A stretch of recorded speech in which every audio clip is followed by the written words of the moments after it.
Today we will cover the chemistry behind fluffy bread. And this presentation made by me, Jarek Giswaldo. And me, Matthew Law. Why is bread important? Bread is eaten in nearly every country around the world, and some form of bread has been around since 10,000 BC. And here in America, each one of us, on average, consumes around 53 pounds of bread each year. How do baked goods rise? Some people know that bread and other baked goods rise when baked, but how and why does this happen? Bread rises due to the formation and expansion of CO2 gas that gets trapped within the loaf and its gluten structures. This creates a lighter and airier final product. This is also why bread has holes in it, as you can see in the pictures below. What are acid-base reactions? An acid-base reaction involves the transfer of a hydrogen ion, where an acid acts like a hydrogen ion donor, and a base acts like a hydrogen ion receiver.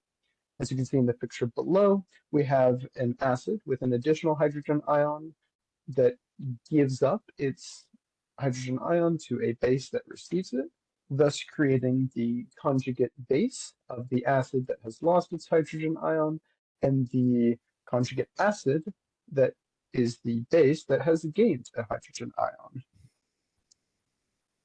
How are acid-base reactions used? Acid-base reactions have uses in all different kinds of fields. Here are some primary examples: pharmaceuticals, optimal soil for plant growth, cleaning agents, digestion, concrete production, and many more. And of course, the production of CO2 in bread is also an acid-base reaction. In the next slides, my partner Matthew will cover the more in-depth chemistry behind this phenomenon. So moving on to how acid-base reactions are actually used in the baking industry. So as briefly mentioned in the previous slide, acid-base reactions help make baked goods fluffy with gas, which creates pockets of air in dough, which will cause it to expand or rise. So specifically, the gas that makes the dough expand is CO2 or carbon dioxide. And then some of the most common ingredients that people use to help dough rise is yeast, baking powder, and baking soda. Next slide. So now we're going to go into the specifics of how yeast makes bread rise. So starting off with a little bit about yeast. Yeast is actually a living organism, specifically a fungus, which ferments carbohydrates, in the case of making bread rise, sugar in the dough. So when the yeast is mixed with other ingredients, the yeast will produce carbon dioxide and alcohol, and the alcohol it produces is specifically ethanol as its byproducts. So as you might know if you've baked before, when yeast is added to dough, it takes time to rise. It doesn't just take a few minutes, it can take up to a few hours. And the reason behind this is because CO2 is produced by the yeast at a rather slow process. So during this process, the yeast consumes the sugar in the dough kind of as its fuel and emits CO2. And since the CO2 is trapped in the dough and can't escape, the dough will inevitably rise, creating the pockets of air as we know it. So at the bottom of the screen, we have a visual illustration of how this process kind of works. So we have the flour, water, and yeast being added to make the actual dough. One thing that the illustration is actually missing is the sugar, which I mentioned earlier is kind of like the fuel for the yeast. So once everything is combined into the dough will set for a few hours to actually rise. And after the dough is risen, the dough is usually put into an oven to bake. And the heat from the oven will actually kill off the yeast.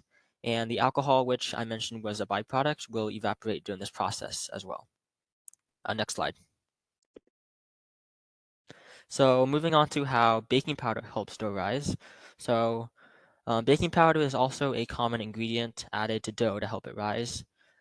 So baking powder is commonly made out of baking soda, which will act as the base, and cream of tartar, which will act as the acid, as well as a starch that is added to it. So with baking powder, the CO2 is initially produced when it's mixed with the wet ingredients. And unlike yeast, which will take time for the yeast to consume the sugars and then emit the CO2 to make the dough rise, baking powder actually produces CO2 almost immediately when it's hydrated, which makes it a much quicker leavening agent than yeast. But yeast does make dough rise generally more, even though it does take longer to rise.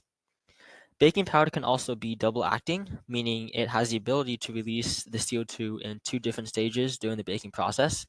So the first is when it is initially mixed with the wet ingredients, it can release CO2. And the second is when it is heated in the oven, it can also release CO2 again. So this actually allows for a more consistent rise during the baking process. And then below, we have the Lewis structure of cream of tartar on the right and baking soda on the left, which were the ingredients that actually made up the baking powder. Next slide. So this was touched on a little bit earlier, but acid-base reactions in making dough rise isn't the only application of acid-base reactions. So another common reaction is when an acid, such as lemon juice, is added to raw meat to tenderize it.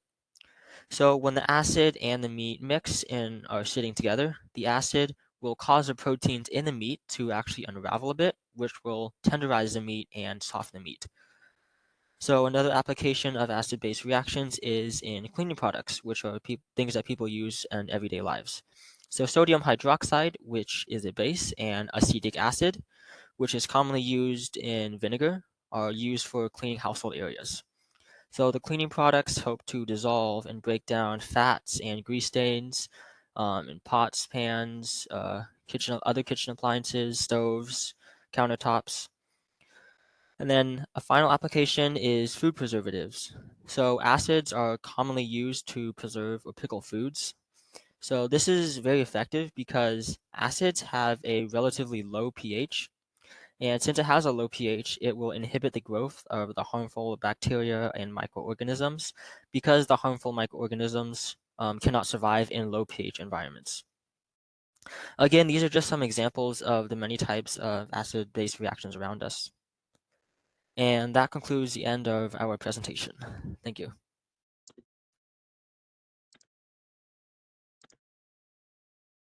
And these are the reference pages.